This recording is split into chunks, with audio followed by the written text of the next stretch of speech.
Good morning, good afternoon, good evening. I am planning on showing you how to use the Windows 11 snipping tool, and it's quite a useful little tool that I actually tend to use multiple times per day. So here we go. What you'll need to do is go down to your little Windows icon down here.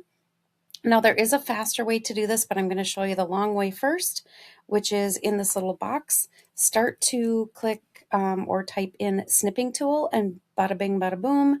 You'll notice up here already it's showing up as that little scissors icon. So I'm going to click on that. And what it will do is, well, actually, right now it's not doing what I wanted it to do. Let's see, it's pulling up something that I already snipped earlier, but let's try this again. Snipping tool. All right, here's what I wanted. So here you can just click new, and it will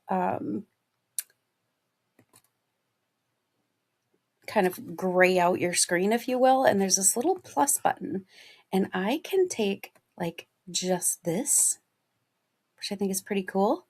And then this will come up and I can copy it or save it up here. Typically, I want my students to save it so that they can upload it to an assignment or something later on. The shortcut is to click the Windows icon at the same time as Shift and S, the letter S. And I just did that, and you'll notice it did the same thing. It brought up this screen with this little plus, and now I can take like just this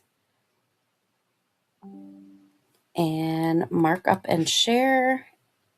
And then again, I can copy it or save it, whatever I want to do. I can mark it up with these tools on top. But for now, I just want you to know how to use the Windows 11 snipping tool, because you'll probably use it quite a bit now that you know how. Thank you, and enjoy the rest of your day.